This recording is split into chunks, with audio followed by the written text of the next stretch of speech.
Hi guys, my name's Marshall. This YouTube channel is Autistic Nomad. I'm going to be 61 years old in a month, and I just got diagnosed as being high-functioning Autism Spectrum Disorder last April, a year and a couple of months ago. So, gosh, learning the diagnosis, I have two brothers that are also autistic. One is more serious in that he has more social interaction problems. And then I have a younger brother who's autistic and nonverbal and lives in a special home and gets services and everything. People take care of him. He's got a great life, and my brother that lives in South Florida goes to see him almost weekly, so he's doing well. And my brother Drew, the other autistic brother, had a major stroke on his left side of his brain, so hemorrhagic stroke. So he's paralyzed on his right side, but he's adjusted and he can speak again, and his emotional and cognitive abilities have returned. So I'm really happy about that. And as far as myself, gosh, I spent most of my adult life in school, college. I went to the University of Arkansas, changed majors 4 times, from architecture to pre-veterinary to pre-med to a BS in zoology. I finally graduated with a BS in zoology. Then I entered master's school in microbiology because I really didn't know what I wanted to do. I had toured a hospital in Fayetteville, Arkansas, and with staff, and realized that I didn't want to work in that kind of atmosphere.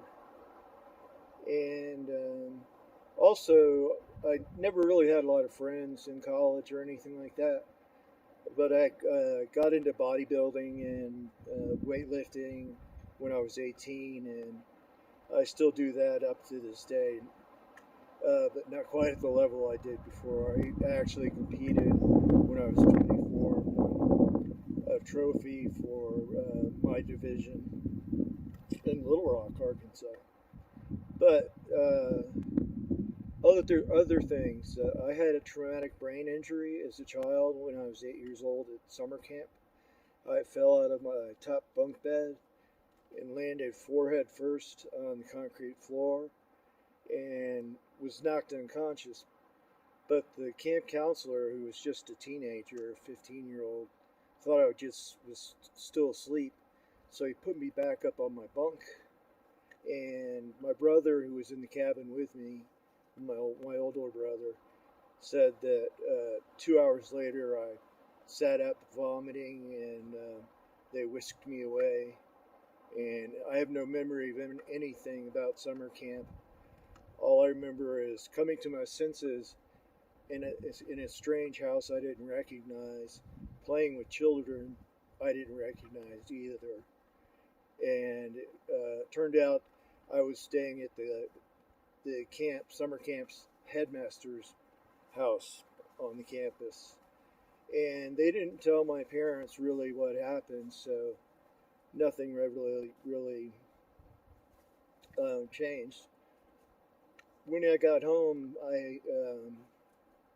that next school year, that September, 2 months after summer camp, I had to start taking speech therapy because I was having trouble with pronunciation and things like that. And I would often make up words and use my own language.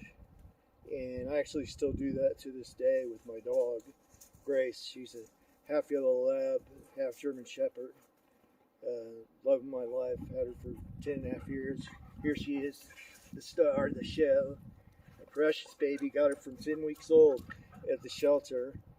and she's 10 and a half now, and she's got her own bed.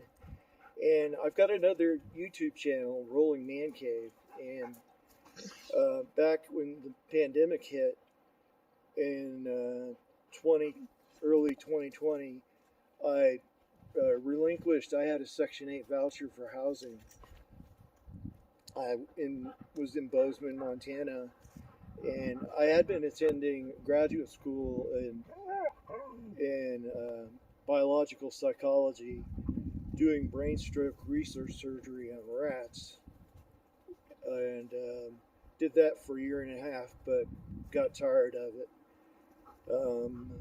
I worked on a BA in psychology in Missoula before I went to Bozeman, and was one course short of graduation with a 3.98 GPA, and but I never finished the degree.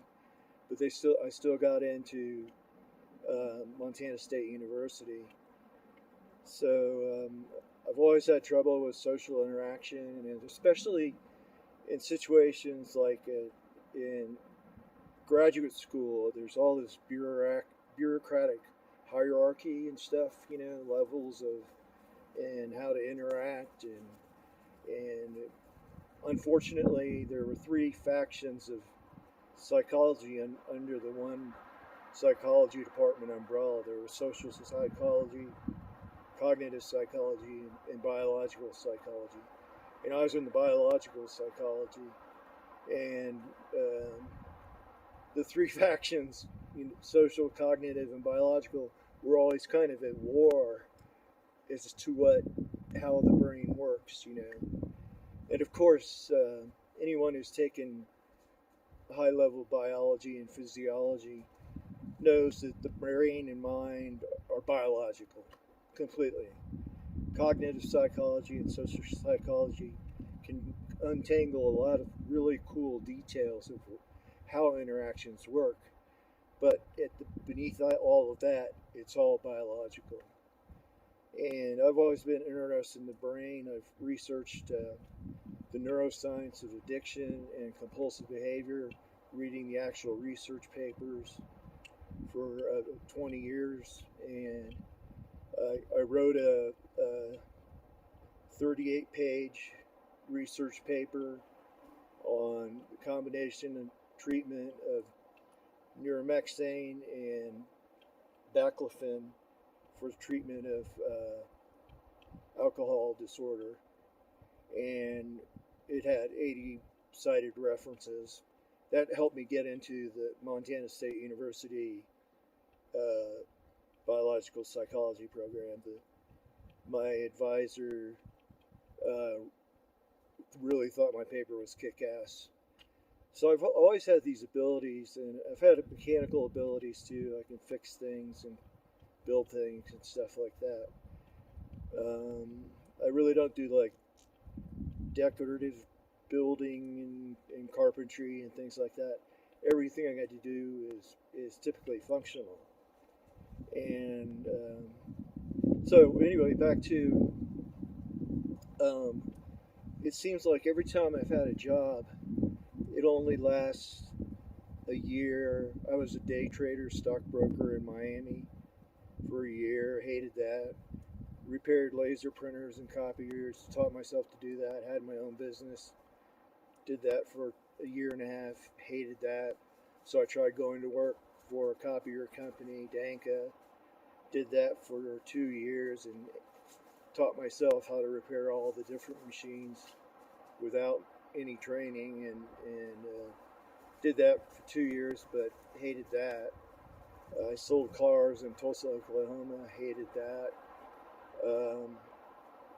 When I was in the psychology program at the University of Montana in Missoula, I did do 2 years of volunteer. I got state certified HIV testing counseling, because back then anybody who came in to get tested for HIV, the test took a couple of weeks, and the person coming in would obviously be in crisis, and so it was my job to help them navigate their way through and understand that it wasn't their fault. None of the things were their fault. And after I got out of the graduate program in biological psychology at Montana State University, where I was also teaching, which I loved. I loved teaching. I taught introductory psychology. I helped teach the history of psychology, and I helped teach abnormal psychology. It was just a blast. That's something where I can really come out of my shell. I come into my own. I kind of get into my flow, and can really do good work. And so, meanwhile, all through college, I had learned to deal with all my anxiety, which is obviously from the autism that I know about. I found alcohol was the cure-all for anxiety. So I drank heavily daily from the beginning of college through graduate school. And when I was 28, I got married a second time, and my new wife realized, oh my gosh, Marshall Lee's an alcoholic, and so I was sent off to treatment in Hazelden and Minnesota, and that freaked me out because there was no science. It was all strange language to me, the way the 12 steps and everything like that. Made no sense. Did not compute in my brain. But I stayed sober for 2 years, and then my wife, she was only 18 when we got married. I was 28. Just decided she didn't really want to be married. Understandably, she was so young. So we divorced, and I'd been sober 2 years, and I went on a big alcohol binge with vodka. Drank like 3.5 gallons of vodka, and ended up at a point where when I ran out, I had delirium tremens. Got to the point where I was sweating and chills, and then all of a sudden I fell to the floor and I couldn't move any muscles or anything like that. And it took about 4 hours, but I was finally able to get to a phone and call my parents. And I was put in the hospital and had a pancreatitis and high liver enzymes and stuff. And then I started going to AA meetings, and that helped some, but it never really, I always have trouble with the social stuff. So I always kind of felt out of place. And started to be treated for depression. When I was 17, I had an episode. I'd been expelled from 2 high schools, one in Miami for smoking pot. So my parents sent me to a boarding school in Maine for, I was there 2 months and got expelled from there for smoking pot. There was more pot at the boarding school than there was in Miami. And so I was sent to Greenville, South Carolina, and got an apartment. My brother was at Furman University there near Greenville. And I started working at a steak and ale restaurant, which wasn't a bad job. I did cleaning and maintenance, and also I did started doing food prep and everything like that. The job was pretty good, and at that point, I wasn't drinking anymore, and I quit smoking because I just realized that it had all screwed up my life so bad. When I was younger, I didn't drink that much when I was a teenager. Just a few parties at my parents' house where they had one of those huge round tables that spun around with like 25, 30 different liquor bottles and stuff. Me and my brothers would occasionally get drunk. And I started having auditory hallucinations. I'd be in my apartment and somebody would say, "Hey, asshole, you're an asshole. Fuck you, asshole." Always the same thing. And it sounded like there was somebody behind me, outside of my head. It wasn't inside my head. It was somebody actually in the room.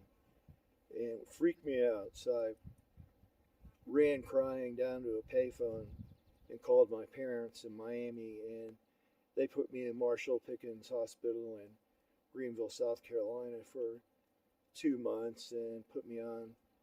I was on Thorazine and Tofranil, which was imipramine, and nortriptyline, and slowly got stabilized. And all of a sudden, as I was getting better, I always hated school. I never did well. I never liked any of the schoolwork or anything like that. It's like my intellectual brain finally came to life, came online mysteriously. So I started at Greenville Technical College and got a GED and finished high school 6 months earlier than I would have graduated if I'd stayed in regular high school in Miami. And then I did pre-college work, and my parents had me do some testing to see what kind of field I might be good at, and I had really good spatial abilities and mechanical abilities, so they thought architecture would be a good field. So off I went with straight A's from Greenville Technical College. I got married to a girl that I met in the mental hospital, Belinda, and we moved to Fayetteville, Arkansas, where I entered architecture school there. That's where Faye Jones taught, who used to work with Frank Lloyd Wright, and Jim Lambeth, pretty famous architect who designed a lot of hotels, was part of the faculty and everything. And I did the architecture for a year and decided I hated that. It was too subjective. There was too much gray. I thought my design subjectively was kick-ass, but my instructor would say he didn't like it. And of course, the instructor wins. So that was very frustrating. But I did learn to draw quite well and illustrate quite well, do drafting documents, etc.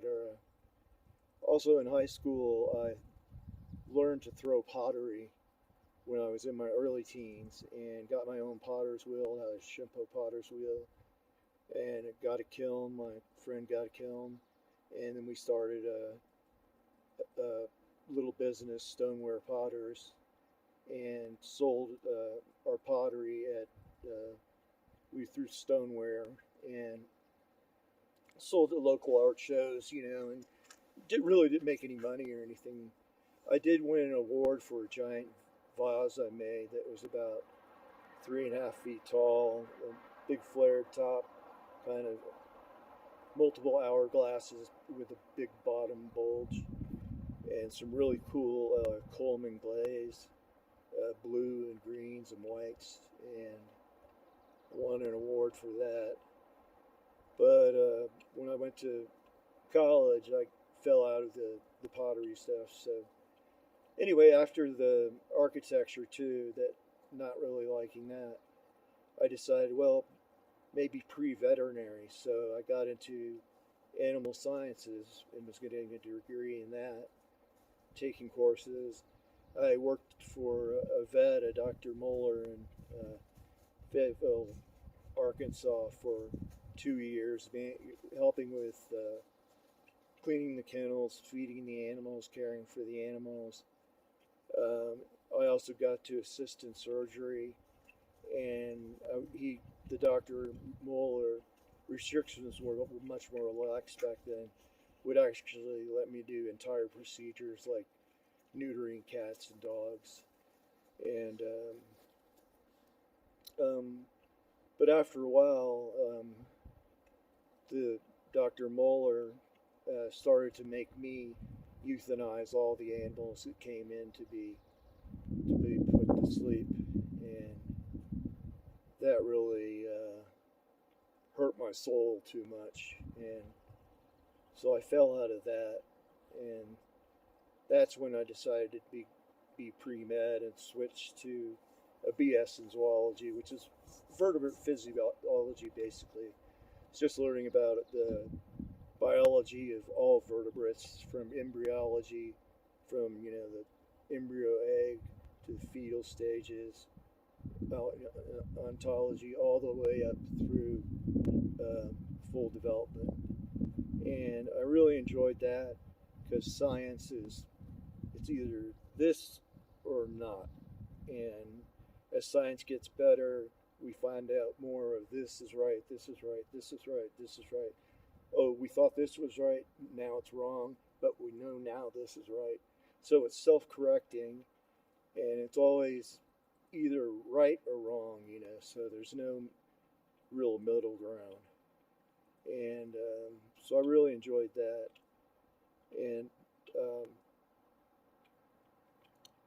anyway, after graduate school and then going to Hazelden at age 28 and after graduate school in microbiology, I had moved back to Miami with my second wife, and I stayed down there from 1990 to 1998, and that's when I had my own business and had taught myself how to fix laser printers and copiers and remanufacture toner cartridges, and worked for that other copier company, and of course tired of that, and then got the job as a stockbroker, a day trader with JB Oxford and Company, where people would spin in and out of the same stock several times a day. So you're constantly on the phone and watching the monitors, and the software wasn't the best back then, but it was good enough for people to kind of navigate and make money. And the thing with JB Oxford and Company, it's like they keep the real money at Merrill Lynch, and then they plop about $200,000 into JB Oxford and Company as play money so they can gamble on stocks. And that's all stocks are, is gambling. And I just thought it was morally wrong helping the rich get richer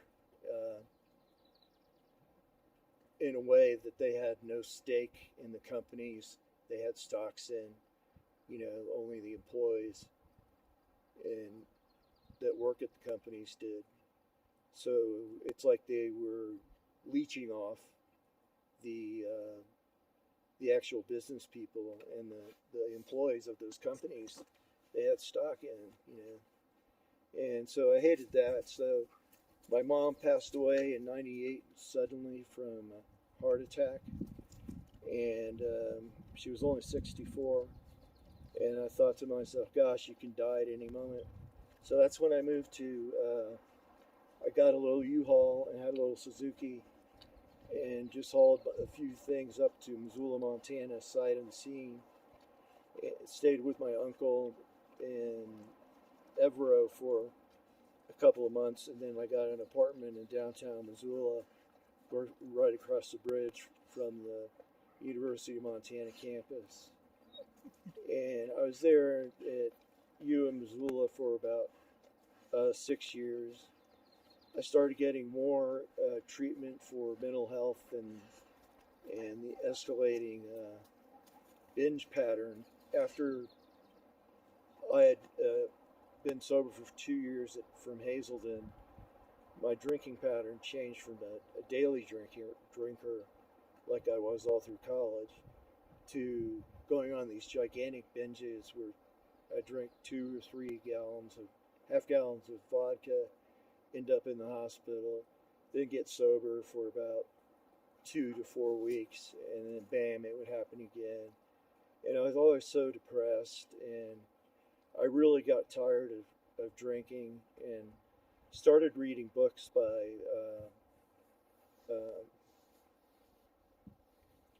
Beck and Albert Ellis on rational cognitive psychology, things like that, and really got interested in the brain and the mind, and decided that's what I wanted to do. So that's when after my mom died, I moved to Missoula to go back to school in psychology to learn about the brain, not only to out of pure interest, but also to help myself and to help others, and possibly my youngest brother, the really highly autistic one that's nonverbal.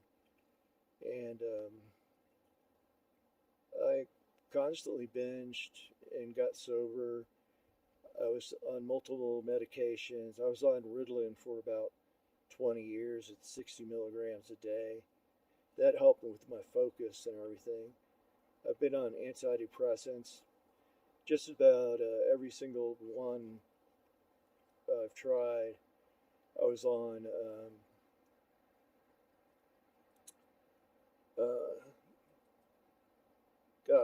so many of them. Tofranil, that one, Desiril, and nortriptyline. And then when I got to left Missoula and moved to Bozeman, I got an apartment and started taking Effexor with the Ritalin, and occasionally had Atarax for anxiety. I also had a benzodiazepine, a very long-acting one. I can't recall the name of it right now, but it was similar to diazepam or nordazepam, and then it had a very long half-life of 12 hours to 28 hours, around that range. And that helped quite a bit. And I actually started taking 10 milligrams twice a day of Valium for 2 years for my seizure disorder, because that had popped back up. I actually had my first seizure when I was that September after school started, and I was getting speech therapy, which they never told me why. The teacher was a Spanish teacher who was giving me the speech therapy, and she was a gorgeous gal, so I really enjoyed going to that personally. And I did try to help work with her and learn to talk more clearly and coherently. And I had my first seizure about 6 months after I got back from summer camp. I was in bed, and all of a sudden, I was dreaming, and all of a sudden, everything started spinning,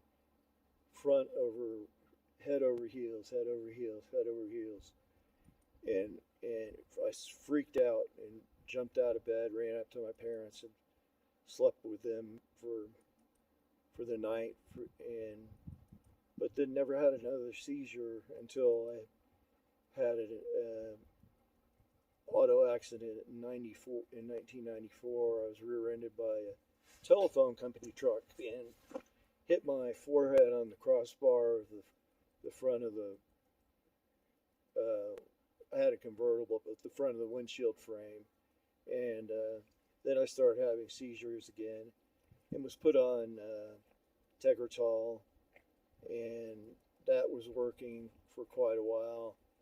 And after I got to Montana, it stopped working as well, so I switched to gabapentin at a very high dose with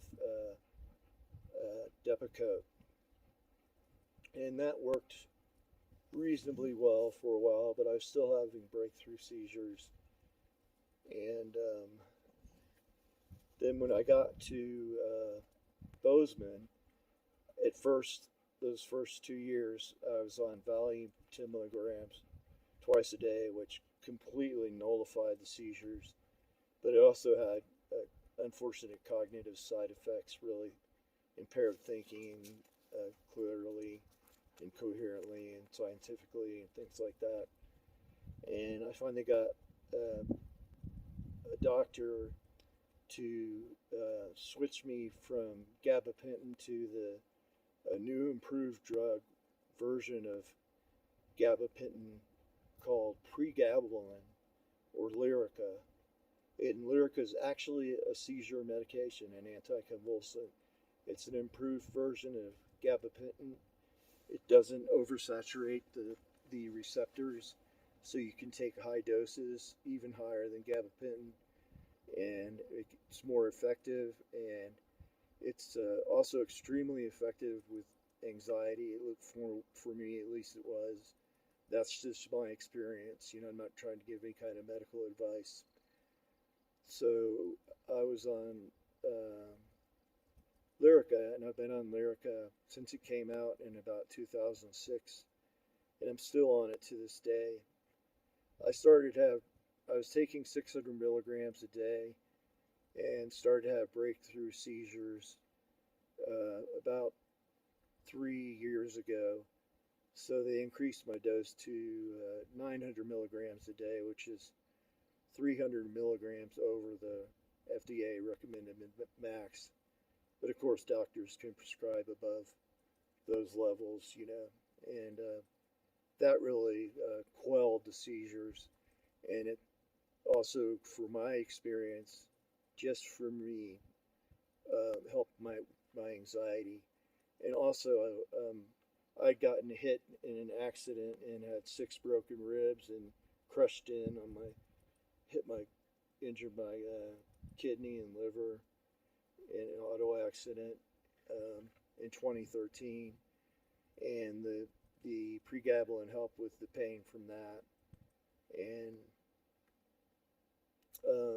so I've been on seizure meds ever since. And when I'm on seizure meds, the ones that work for me, and I perform well, I'm able to focus extremely well. I can really think scientifically. I can think outside of the box. I have so much background in biology and psychology and other sciences that I'm gotten to the point where I'm able to make connections between things that are from totally different like fields or books that nobody has made yet. And so my understanding of the neuroscience of human behavior, human compulsive behavior, really why we do anything, why we're motivated to do anything at all, how that all works in the brain, and how addiction kind of hijacks certain subconscious brain circuitry that's outside of your awareness, hijacks it, and motivates your behavior to focus down to just that one thing, the drug or alcohol. And it can also be that way with sex or food and even other things like the internet or porn or TikTok, things, you know, that just get out of control. There's a lot of what goes on inside in the brain. 90% of the decisions and thinking that your brain does are outside of your awareness. They're below the conscious level, and they're fast. They're very fast. I'd recommend McGilchrist's book, The Master and His Emissary, which talks about the different functioning of the left and right hemispheres. And if you know computers, the left hemisphere is kind of a linear processor. So it does tasks in a linear fashion, like a CPU, whereas the right hemisphere is like a graphics card. It has multiple millions of processors, all functioning at the same time in parallel, as compared to the left hemisphere functioning in series. The right hemisphere is multiple fields in parallel, all taking form at once. And it's fascinating stuff.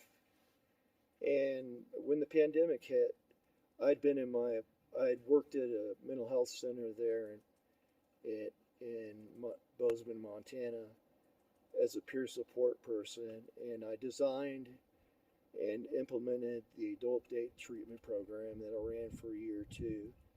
And I also volunteered there 3 months before I was hired, and I volunteered another 9 months after I quit because I got tired of the hierarchical interaction with coworkers. That's always been so problematic for me in any kind of work situation.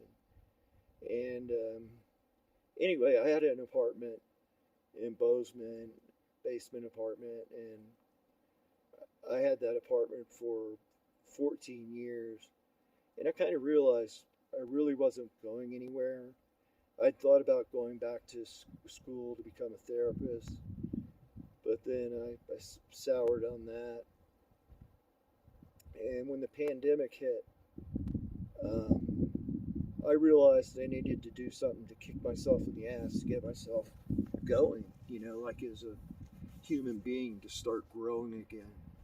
I felt like I was in a static state or even backsliding, and so to give myself a kick in the ass, I gave up my Section 8 voucher so that somebody else could have it because of the pandemic.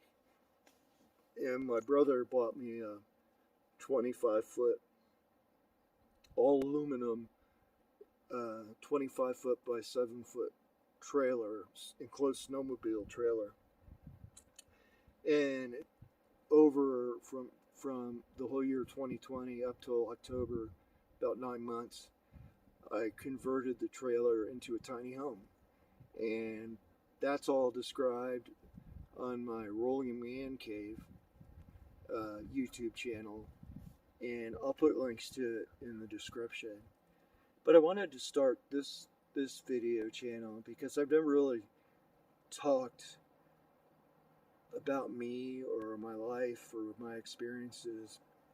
And like on the Rolling Man Cave, I really just show you how I built things and how that stuff is done and how to make things work and all like that kind of stuff. I've got solar, I've got a wood stove, I've got a huge battery backup, I've got all 110 volt appliances, I've got a split air air conditioner mounted on the back. The front ramp opens down as a front deck, and I made a ramp recently for me and my dog Grace so we can get up the stairs easier. And the rear ramp, if I take the bicycle rack off the back, it can lower down flat. It also has both parts of the mini split air system mounted on it.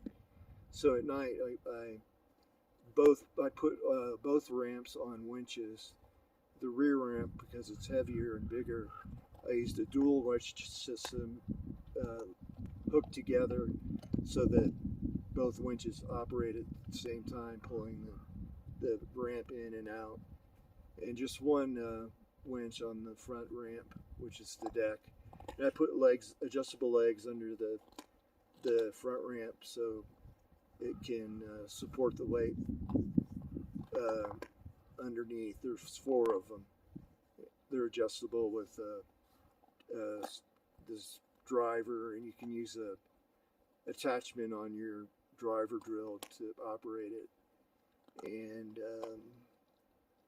anyway, it's been an interesting experience. I first went down through Nevada, and I left Montana in October, the day before they got 2 feet of snow.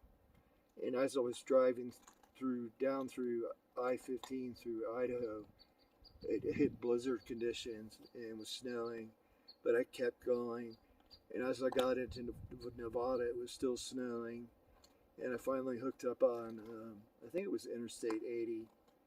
And kept going and kept driving until I got to a highway in the far western part of Nevada that heads south, and took that and headed south through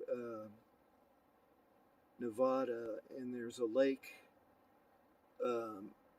in the southwest part of the state that had a little state park, and so I pulled my RV in, and that's the place me and Grace spent the first night in the tiny home RV. And it was cold. Really didn't use heat or anything like that. I've got an infrared red heater and that runs on 110 volts. I also have the mini split air runs on 110 volts also, but I don't have strong enough batteries for those to run at night. So I headed south, went through California and went through a place called Inyo, a really beautiful place between the Inyo Mountains and the Sierras, and was there for 2 weeks and loved it. Met some cool people in the town there, and then was headed south to further south towards the Mojave Desert, and stayed at a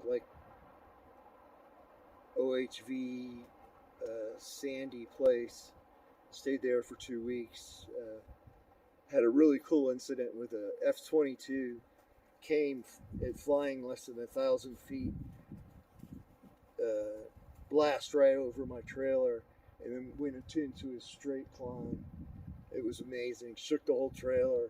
Grace was mad as hell, growling and barking. It was hilarious. It was cool as shit. But gas was so darn expensive in California that I started to head into Arizona, and took Interstate 10, spent the night on a little pull-off there. Then I headed up towards Oatman near Kingman, Arizona. Oatman's famous for it's the old Route 66, and there's BLM land, Bureau of Land Management land. Stayed there for 2 weeks, and you'd hear donkeys braying at night. It was really cool. Coyotes too, and then I stayed on the east side of Oatman, between Oatman and Kingman, and started having trouble with my seizures and had to go to the hospital, and unfortunately my trailer got broken into, and they stole I had a really nice 18-inch Razor Blade Pro laptop. They stole that. I had a 50 caliber piece pneumatic air 4,000 psi pneumatic air gun rifle. They stole that. They stole binoculars. They missed a lot of other stuff, luckily. So I haven't been back to that area around Oatman. Apparently what happened was somebody in the EMS team that took me to the hospital posted on Facebook that, hey, we took some guy who was staying in a trailer here, blah, blah, blah. He's in the hospital. And I was in the hospital for 5 days. They did a bunch of tests. I was in the ER, and a psychiatrist came down from the mental health unit while I was in the ER and asked, hey, would you like to find out what's really wrong with you? And I said, yeah, I've always wondered, what really is wrong. I was never told I was schizophrenic or anything like that. I've only had auditory hallucinations that time when I was 17 that only lasted a week or so. And curiously, when I was sober, I got sober in Bozeman in 2014 at Alcohol and Drug Services there, and took DBT, like several times. Did intensive relapse prevention, that helped. Started to get a little bit better at social stuff, and for a second year, I helped Robin Carr run the DBT course, and I also did PowerPoint presentations on the brain science, the neuroscience behind addiction, and why it's not anybody's fault, but why it's so darn hard to get healthy, to get better. They say there's in the mental health field, they call it the rule of the thirds. Is that 1/3 of patients will get better, 1/3 will go to jail, and 1/3 will die. But I think the actual numbers are actually worse. If you look at CDC numbers, and you can get numbers from SAMHSA bulletins they put out, the TEDs and things like that, that describe emergency room visits for all sorts of drug addiction, that a lot more people end up dying from addiction than going to prison or getting better. Only a very small few of us are lucky enough, blessed enough to get better. It's just a fact of life. And after doing the work with Robin Carr at Alcohol and Drug Services, that's when I started volunteering at Gallatin Mental Health Center. Then I was hired on as peer support. Did that for a year. Did individual counseling or sessions, with clients or patients.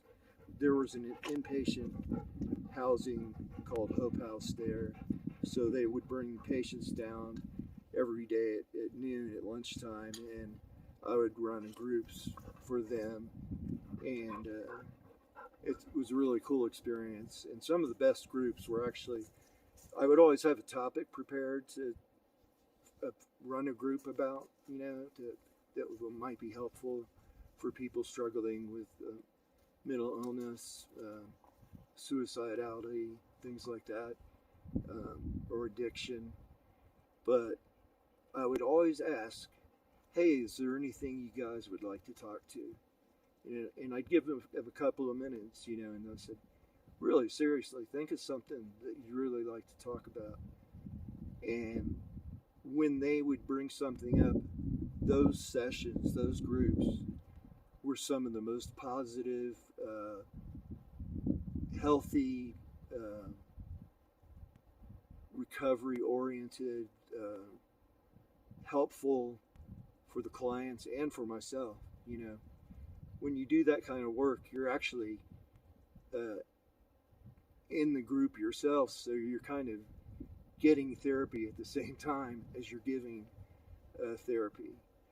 And then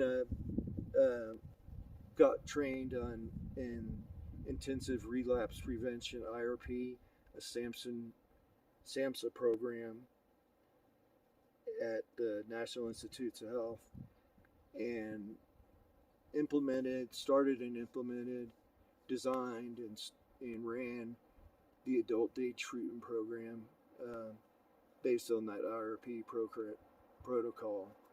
We had a manual that we went through. We also did groups and other activities, and I would do PowerPoints.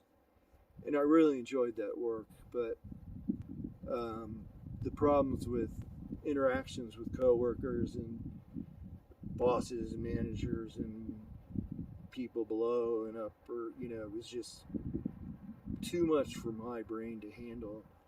And for a while there, I started having auditory hallucinations. At that point, I'd been sober for 4 years and hadn't drank or relapsed or anything. And they came back. So I was put on risperidol for about 6 months, and then Seroquel for about 6 months because that helped with sleep. But after I left the mental health center and just went back to life in my apartment, I would do kept studying and reading research papers constantly, downloading them and printing them.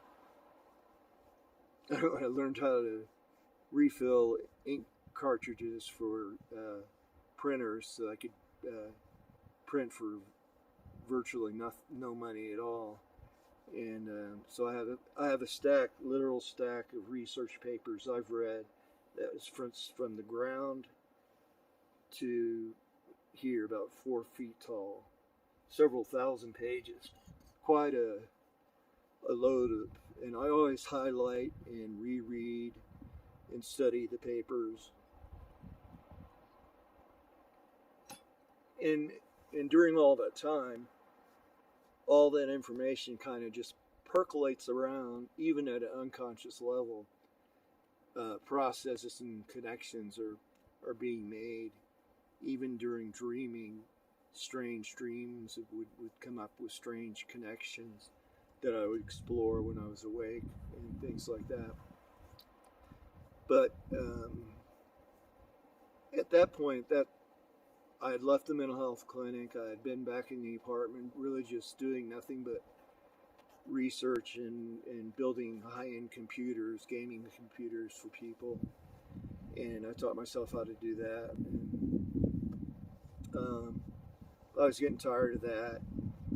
And I really felt like I wasn't growing as a human being. I wasn't advancing spiritually or intellectually enough. So that's when I gave up my voucher and got the trailer, and the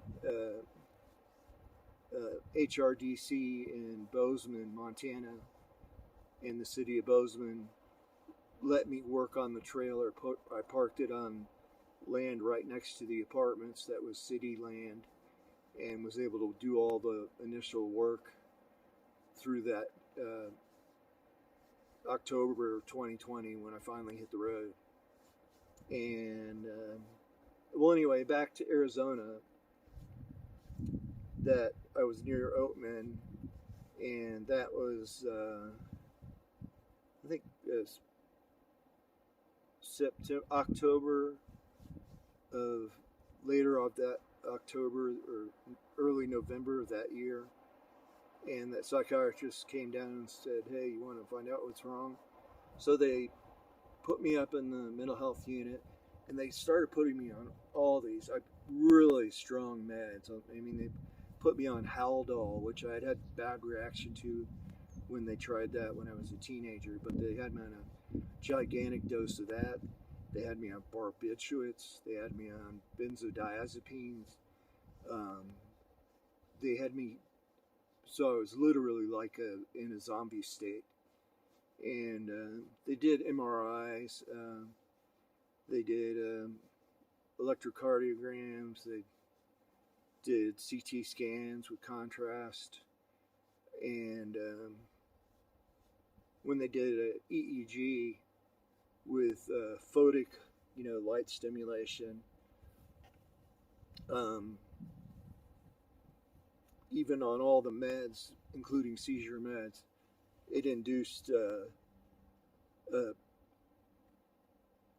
tonic-clonic seizures in my arms. And of course, after a few moments of that, at that frequency of light, they shut it down, so they knew for sure, well, yeah, the guy really does have a seizure disorder, even though it was diagnosed back in '94 after that auto accident by a really good neurologist in Miami. And he had done brain mapping and stuff, and that's it when I had started Tegretol. But suddenly I found myself wheeled into a large room that had like a raised stage, and all these doctors that were there, and some of the people who had worked on my case went through all my files, everything they could dig up, were medical students, psychiatric med students and neurology med students being trained at Kingman Regional Medical Center. And anyway, they wheeled me in. there was a big projection screen in front of me, and off to the right there was another projection screen, but I couldn't see it. But it was people from Montana who knew me, and apparently it was a commitment hearing with the medical staff, the doctor, the head psychiatrist, and the rest of the doctors on the stage, who could see the people in Bozeman and Missoula, and they could see each other, but I couldn't see the people from Bozeman, but I could hear them, and I recognized some of their voices. And all of a sudden the doctor flashed a big PowerPoint on the projection screen in front of me and said, "You're schizophrenic." And then they had some video of some behavior that was caused by all the heavy medications that had zombified me to the staff, and they said, "Look how he's walking. He can't walk. That's not Lee. That's not his behavior. That's not Lee." And so, of course, they said, "No way. We're not agreeing to any kind of commitment," you know. And this guy just asked, "Well, Lee, you know, have you ever had a DUI?" I said, "No." She said, "Really?" And I said, "Absolutely not. Never." And I never have. And lucky for everyone out there and myself, I just never was that stupid to drive when I knew I was that messed up on drugs like alcohol. Alcohol was the bane of my existence, you know, the relapses. When I got into Arizona and when I got to Kingman, I had a small relapse, and that lowered my seizure threshold, and that's how that all happened and ended up there. But I got better and was discharged and got my trailer and started heading south for the winter time, and headed down towards Ajo, which is garlic in Spanish, in southern Arizona on the western side, south of Lake Havasu, and spent about a month down there. You could move around between several BLM places there. The town of Ajo is kind of small and dying, but it really survives on RVers that come through. So there's all sorts of services for RVs, you know, and there's Dollar Generals and gas stations and gigantic car washes and things. And after a while, I headed over towards Maricopa on Interstate 10 and stayed at Freeman Road BLM Air Park. That was very nice. There was plenty of firewood, so we'd make fires and cook hamburgers outside. I still didn't have a wood stove. And then I ended up down in Marana, Arizona, just northwest of Tucson. And I was there for 2 weeks and had a 2 half-gallon vodka relapse and started having breakthrough seizures again. So I ended up in Oro Valley Hospital, and it was a mental hospital. So I was treated very kindly, and apparently I may have had COVID, and something had happened with my brain where my autism was completely unmasked. I could only respond with small words, short words, very short sentences. It was hard to stay in contact with the person who was trying to talk to me. And during that stay there, started to slowly get my senses back, and that's where they had a psychiatrist, internist, and a neuropsychologist, and that's when they finally um, uh, diagnosed me as having autism spectrum disorder, high functioning, and that, to me, that was a relief. It wasn't, it didn't feel like a death sentence or anything horrible. It was actually a wonderful relief to now understand why my whole life has always been so messed up, never being able to hold jobs for long, not really interacting well with other people, not having a lot of friends, ever having really friends at all. And since then, I've been back on my seizure medications, but they won't prescribe it at the higher level that I had before in Montana. I'm still taking the same drug, but they added Keppra to it, but it's not as effective. So I've had breakthrough seizures again, and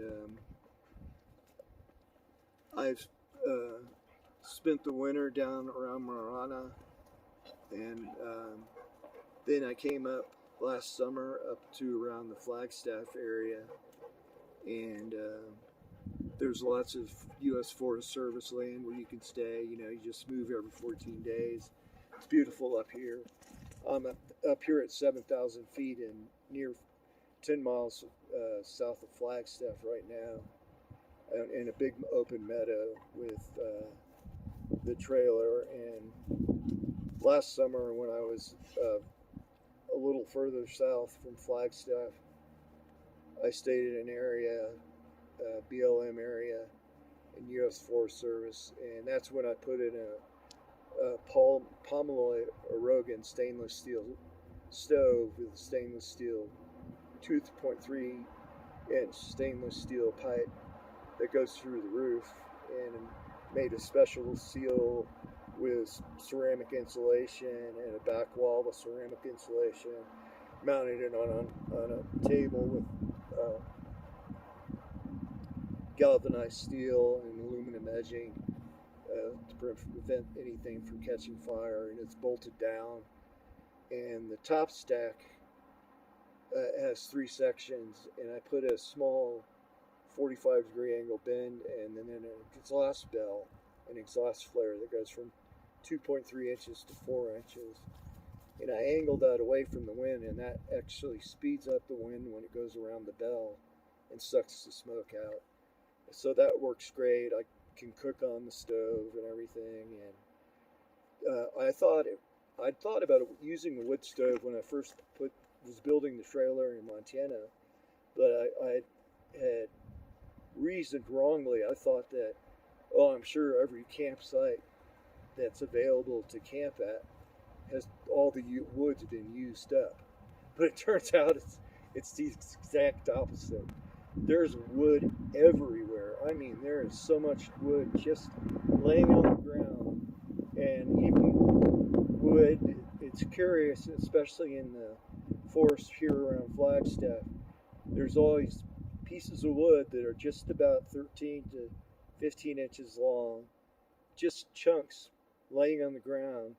So I collect them up in a wood hauler, and I can burn those in the stove. And when I was down south in Marana this last winter, I was harvesting dead ironwood, and I found that I'd gotten a chainsaw that wouldn't cut the wood.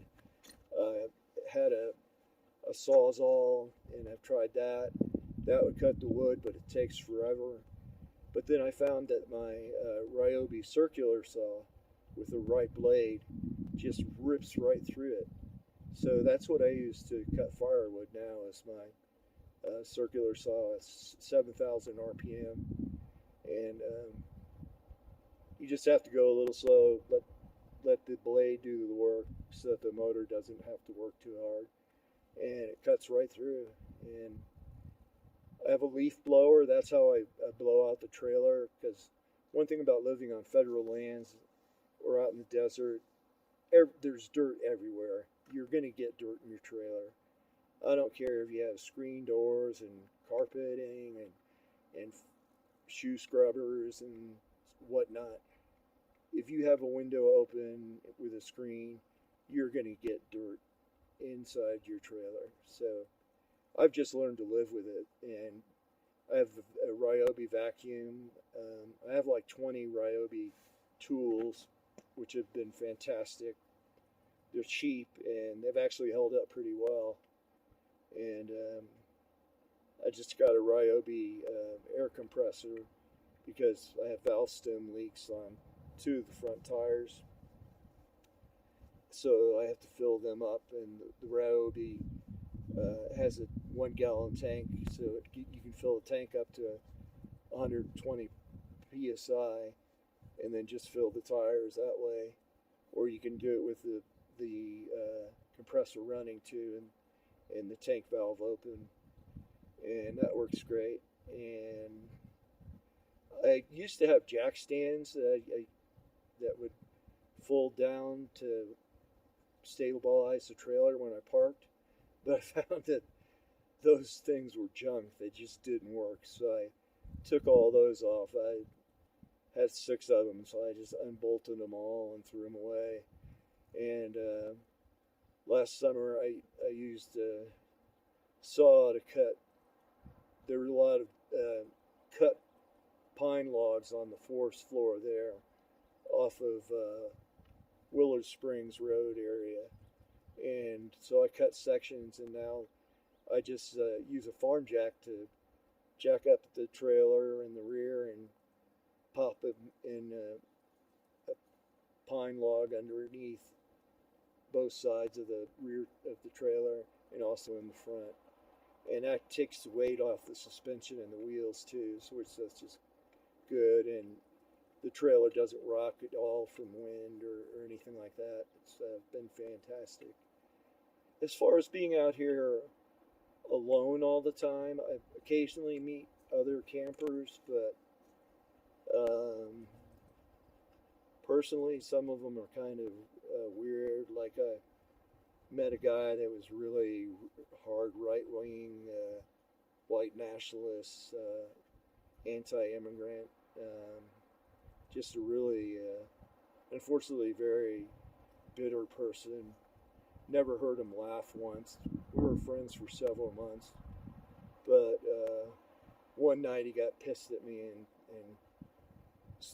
threatened to shoot me if I ever came near his trailer again. So that was the end of that friendship. But occasionally I do meet people, and most of them are always nice. Nobody really likes to get to know each other that much, so it is a rather lonely existence out here. But I've got Grace, of course, and she's my partner, and we interact so much and play. Even though she's 10 and a half, she can still play like a 6-month-old because she's Yellow Lab and German Shepherd. And because of the German Shepherd in her, she makes a fantastic guard dog. So any kind of creature or anything that comes near her person within her earshot of 100 yards or more, she starts growling. And her bed is right in front of one of the porthole windows. There are these 2 15-inch doors, port doors, which were made for you to open up so you could put a hose on the exhaust of the snowmobile trailer and run it out the trailer, so the trailer would fill up with exhaust while you were warming up your snowmobile. But so I use those as windows, and Grace has one right at her bed, so she can stick her head and her feet out the front and watch the world going by and things like that. And I tell you, I never get bored. You know, I have my brain is so differently developed. You know, after that brain injury in childhood, I became more lonely, uh, isolated. I didn't socialize or have friends. And apparently, during that time period, because of the axonal tearing in the frontal lobes I had, my brain rewired itself in a totally different way. And eventually, once I was age 17 and after being in that Marshall Pickens Hospital, that's when my brain came to life. And I've had an insatiable intellectual curiosity ever since. Um, I don't watch TV. I have a 5G, totally unlimited data, non unthrottled data through the Calyx Institute. So I get excellent 5G, 4G reception all up and down I-17 and I-10 corridors and I-8 too. So I always have internet. So I watch tons and tons of YouTube. And of course, that's when I started the YouTube channel about the trailer. But I wanted to start this uh, autistic nomad uh, channel so I can tell you guys about really what it's like out here as an autistic individual living alone, trying to survive, trying to go to town as enough as possible to have social, even the smallest of social interactions, like with salespeople or staff at stores. You know, even small doses of socializing like that um, are helpful. I found that it's not helpful for me to be out here and not go see other people for more than like 2 weeks. It just starts to become unhealthy for me. My thinking starts to become more negative. I get into like an existential crisis, you know. I'm always thinking about existential issues anyway, you know, why does anything exist? What's the universe all about? Etc. like that. So I'm always able to find science things and stuff to watch on YouTube. So that's where I get most of my information. I have a Facebook account I started, but it's under my name, Marshall Lee Quintel. But I've only posted one post that tells about my Rolling Man Cave YouTube channel. I really don't. I think Facebook and Twitter are problematic. I think they've done a lot of damage to the human population, to the whole world.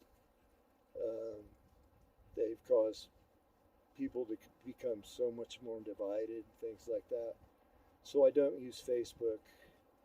And I tried using TikTok, and I thought about doing TikTok videos, but I don't like the fact that it's the Chinese government has access to all that data, and also it seems like most of the videos on the US version of TikTok are just like people dancing or funny, goofing around stuff, whereas the Chinese version of TikTok by the same company, ByteDance, it's all about like showing you how to build something, showing you how to do a special task. And of course, you can find some of those videos on the American TikTok, but American TikTok is mostly just worthless entertainment. You know, girls dancing and funny skits, things like that. You know, which can be entertaining, but they're really mindless and you don't learn anything at all. So I don't use Twitter, I don't use TikTok or Facebook. The YouTube's the only thing I've found that can fulfill my needs, but it's not really a place where I haven't gotten any comments like on my Rolling Man Cave channel or had any interaction with any other people. And I guess it's mostly because my videos on Rolling Man Cave are all about just like how to do this, how to do that, how to build this, how to build that. And so with this channel, I want to talk about issues about like what it's been like. I just spent 8 days in the hospital here in Flagstaff because of my breakthrough seizures. And I was in the ICU for 6 days and didn't know I had been in the ICU until the 6th day. And I thought, hey, when did I get here? And I thought I had just gotten there that day. And they said, oh, you've been here 6 days, you know. And so they had me on like 40 milligrams of Valium every day for 6 days. Then they moved me into a regular room for 2 days. They did some tests. They found out I had, they did a iodine contrast CT scan of my jaws because I started having horrible pain that the only thing that would stop it was Toradol, which is like it's kind of like naproxen but much stronger, but it's also more dangerous because it causes bleeding in the stomach more often. So they would give it to me IV or IM, and that would kill the pain. But so they did that special CT scan and found out I have a lower jaw infection in the bone. So I'm on amoxicillin for that. And when I got discharged day before yesterday, they gave me a really high dose of naproxen, and that's been working quite well. And it seems like the amoxicillin is really kicking in fast. Been on it 2 days now. I lost 20 pounds while I was in the hospital this last time. But I'm feeling better, and I really thought about things when I was in the hospital. Once I was in a regular room and my senses had come back and my ability to think clearly, that maybe I ought to start talking about, you know, what's life like with autism, especially with just learning you're autistic at age 60, you know, having lived your entire life with autism and all the symptoms and problems and difficulties of autism and not knowing what they were and being misdiagnosed so many times, you know, it was just awful. Now I feel driven to do more. This last winter when I was down at Tucson, I went to Coyote Task Force and took the state of Arizona certification training for peer support work, which I had done, of course, in Montana for 2 years. But you didn't have to be licensed or certified in Montana, but you do have to be in Arizona. So I'm now licensed, certified as a peer support recovery coach individual, and I hope to find work. I'd like to stop living the nomad life and get into an apartment. I really like the Flagstaff area, so I'm looking into peer support recovery coach work here in the Flagstaff region and also in the Tucson region. And also I found on Glassdoor there are actually a few companies that do recovery coach and peer support work remotely, which I could do using Zoom or Microsoft Teams. But I tell you, to be honest, that it isn't nearly as effective as doing it in person.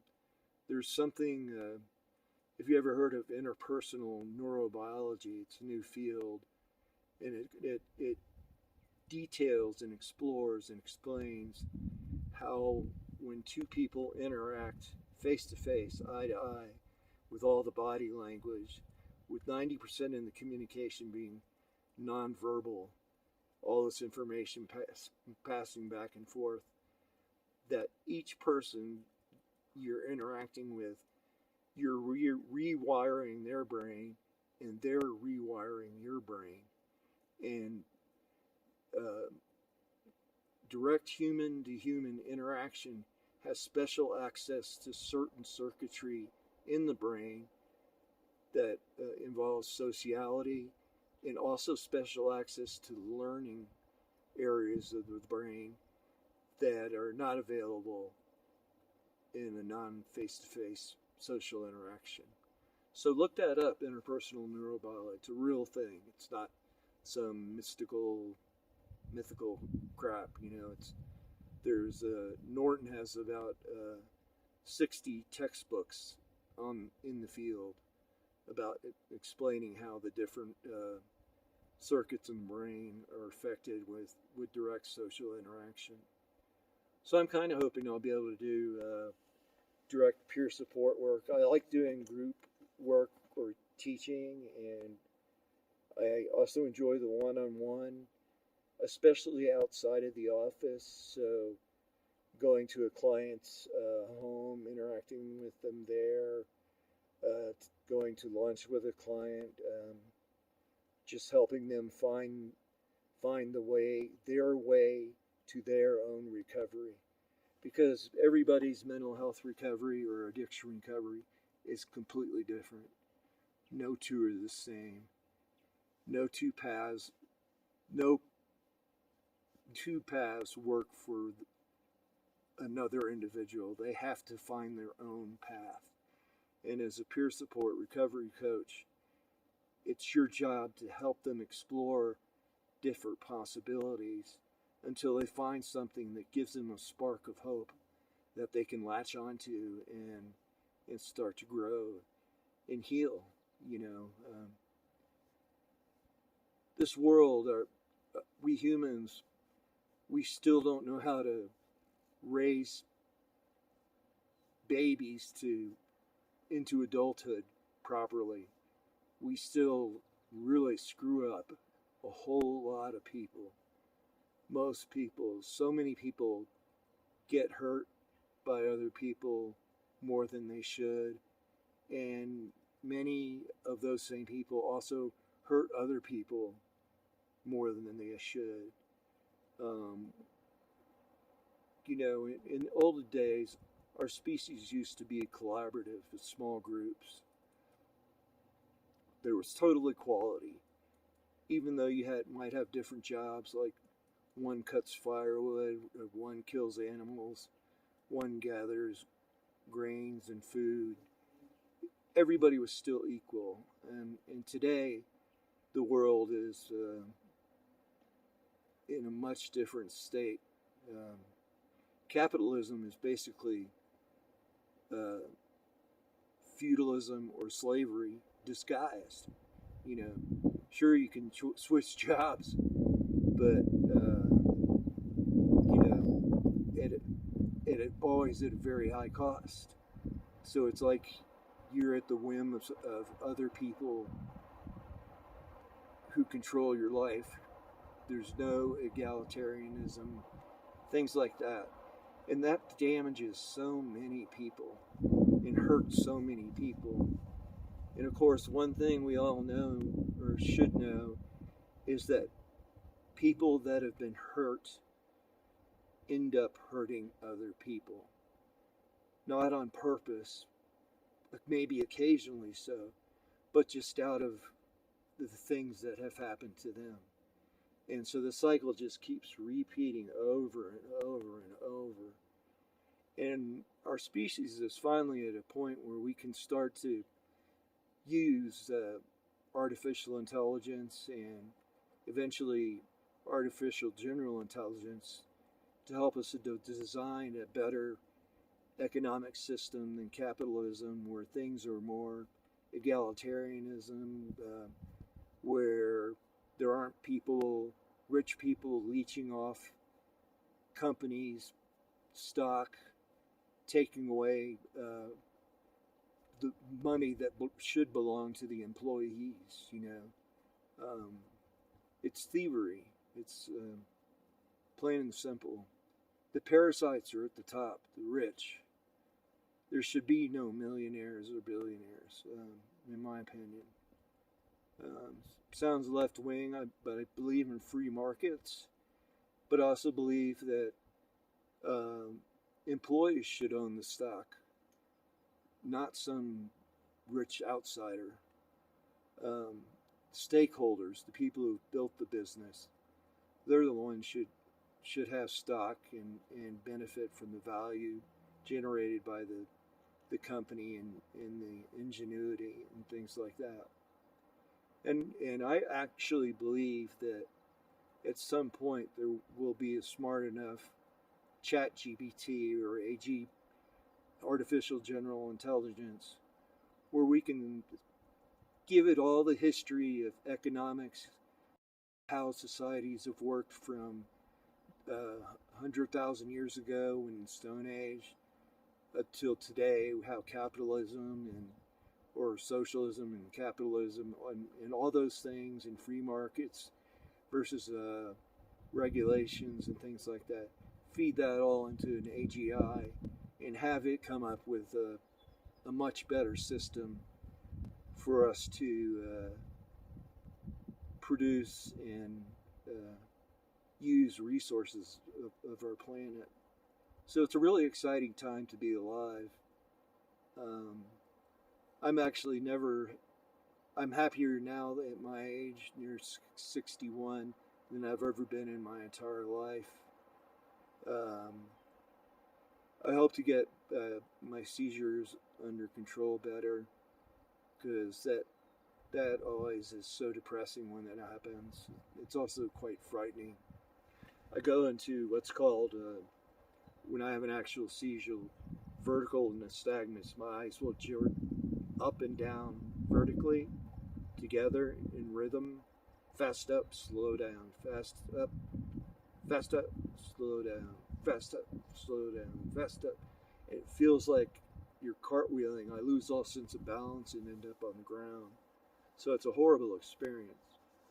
But knowing all about my traumatic brain injury and how my brain is completely rewired in a way that's totally different than any other human being, I'm sure, on the planet, and the fact that I'm on the autism spectrum too, it just helps me explain and feel comfortable and content with the way I am, who I am, how I live my life. I'm proud of myself. I enjoy my free time. I never get bored because I'm always learning. I'm lucky in that respect, and I do enjoy being around people, but it's like it got to be at a certain dose, I would have friends over to watch movies on my big screen TVs, and after a couple of movies, I'd be like, okay, I'm ready for you guys to leave. It's like, there's weird things about having autism and social interaction, but at the same time, I really excel at teaching and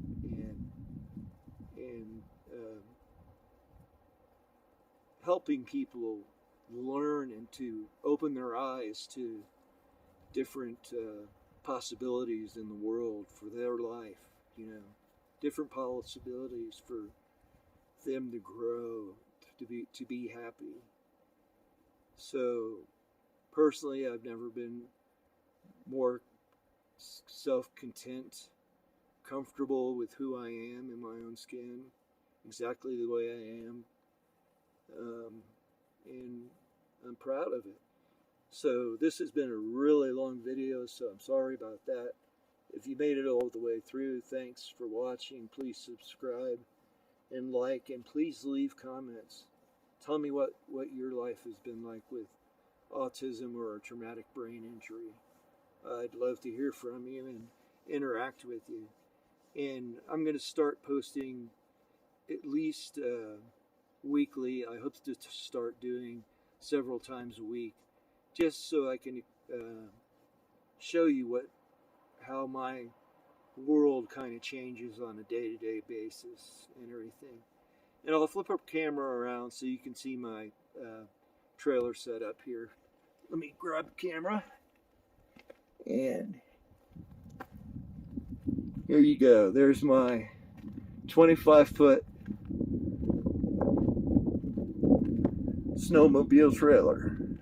I haul it with my all-wheel drive 3.6 liter V6. I had the hitch welded to the subframe of the car, as well as being bolted on, and I used a weigh-safe 12,500 pound weight rated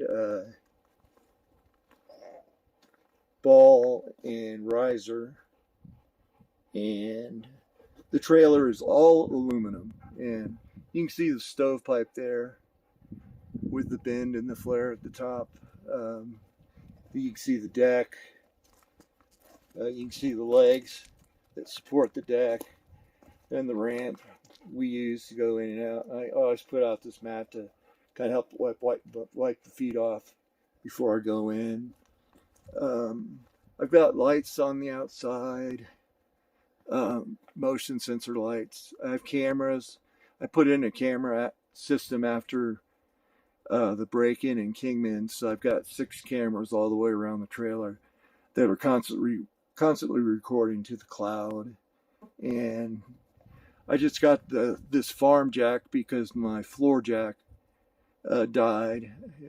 I got it at Harbor Freight, and actually it's a wonderful tool, and so I made a mount for it that it's also locked to the side of the trailer so it can't be stolen.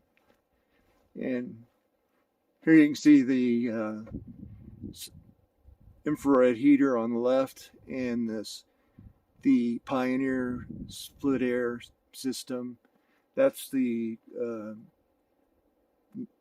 output part, the part that puts the cold air out into the trailer. And on the back here's the outside piece of the mini split system. And of course I put in 2 winches to raise and lower the ramp, and the bicycles are hooked up, and when the trailer's closed, there's also chain that holds the front of the bike so it doesn't rattle too much. And going around this side, here you can see the portholes. There's Grace's window in her bed, and there's another window. And I installed magnets on the back so they stay open, but you can pull them closed from the inside. And on the front, I've got a tri-fuel generator. I've only run it on propane, and I have a 100-gallon or 100-pound propane tank too. And I used hitch steps and a stroller, or one of those medical trikes ramps that I cut down and sized and mounted to hitch steps mounted to the frame. And anyway, and extra gas can, of course, and you can see the solar panels. There's 6 of them, 325 watt. So I've always got great electricity. I did have my refrigerator just die, so I'm going to replace that real soon. And so we'll end the video there. That's enough. Sorry it's been so long. Please comment. Tell me what you think, whether you like it or hate it or whatever. Tell me about your life story with mental illness, addiction, and autism. Um, I'd love to hear from you and correspond with you. And I'll be making another video soon, and I promise it'll be shorter. And thanks for watching, and please subscribe or hit the like button if you feel like it. And take care, and be kind to yourself. Be kind to others. Bye-bye.